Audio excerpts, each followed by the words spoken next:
હવે સમાચારો તરફ આગળ વધીશું। રાજકોટથી સમાચાર। રાજકોટમાં ક્રૂર માતાએ બાળકને ચોથા માળેથી લટકાવ્યો હોવાનો ખુલાસો થયો છે। વાયરલ વિડીયોને પગલે માલવીયાનગર પોલીસે કરી હતી એક કાર્યવાહી। પોલીસે બાળકીના માતા પિતાના નિવેદન નોંધ્યા છે અને મકાન ભાડે રાખી રહેતા દંપતીને ઘર ખાલી કરવા મકાન માલિકનો હુકમ હતો અને ગોકુલધામ આવાસ યોજનામાં બિલ્ડિંગના ચોથા માળેથી બાળકીને લટકાવી હતી। બાળકીના પિતાએ સમયસર આવી જઈને બાળકીનો બચાવ કર્યો હતો।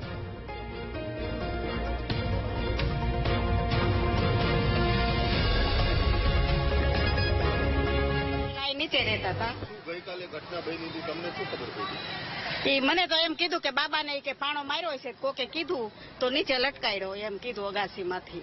હા, મકાન ખાલી કરવાનું કીધું એ બેડીમાં, અમારે ભાડું જ નથી જોતા।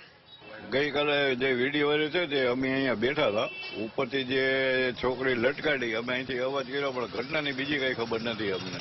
જે એ વસ્તુ ખ્યાલ છે કે અહીંથી બે માણસ બાંધતા હતા અને બાદ છોકરીને લટકાડી, અમે અવાજ કર્યો તો અને ઘરવાળાએ આવી અને ઉપરથી છોકરી ખેંચી લીધી।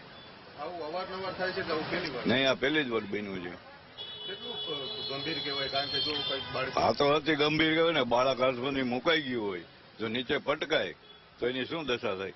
રાજકોટમાં ગોકુળધામમાં એક વિડીયો છે તે ગઈકાલે સોશિયલ મીડિયામાં વાયરલ થયો તો આપ સીધા દ્રશ્યો જોઈ શકો છો। આ 3 માળનું બિલ્ડિંગ છે, પરંતુ આ અગાસી ઉપરથી એક મહિલા છે તે પોતાના બાળકને નીચે ફેંકતી હોય તે પ્રકારનો વિડીયો છે તે વાયરલ થયો હતો। જો કે આ બાળકને ફેંકે તે પહેલા જ જે પુરુષ છે તેના દ્વારા તેને બચાવવામાં આવ્યો હતો, પરંતુ આખી ઘટનાને લઈને પ્રાથમિક તપાસમાં સામે આવ્યું છે કે બંને પતિ પત્ની હતા અને બાળકને ડરાવવા માટે આ મહિલા છે તેને નીચે ટીંગાડતી હોય તે પ્રકારના દ્રશ્યો છે તે જોવા મળ્યા હતા। સમગ્ર મામલે માલવીયાનગર પોલીસ મથક દ્વારા પણ આ મહિલાનું નિવેદન છે તે નોંધવામાં આવ્યું છે, જેમાં જાણવા મળ્યું છે કે આ મહિલા છે તેના દ્વારા બાળકને ડરાવવામાં આવી રહ્યો હતો અને તેના જ કારણે તેને આ પ્રકારની હરકત કરી હતી, પરંતુ માતા પિતા વચ્ચેના આ ઝઘડામાં આ પ્રકારની જે કહી શકાય છે કે ગંભીર બેદરકારી કરવામાં આવી છે। તો બાળકને જો કંઈ થઈ ગયું હોત તો જવાબદાર કોણ, તેવા પણ પ્રશ્નો છે તે ઉભા થઈ રહ્યા છે। આ ગોકુળધામ આવાસ યોજના છે, વર્ષો જૂની આવાસ યોજના છે અને અહીંયા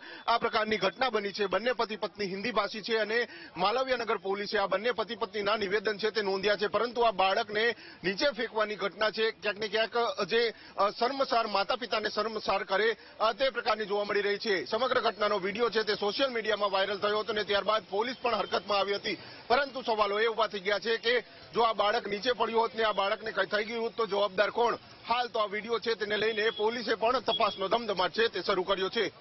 cameraman Juned Safdari, Bhavesh Chandrababu, VTV news, Rajkot.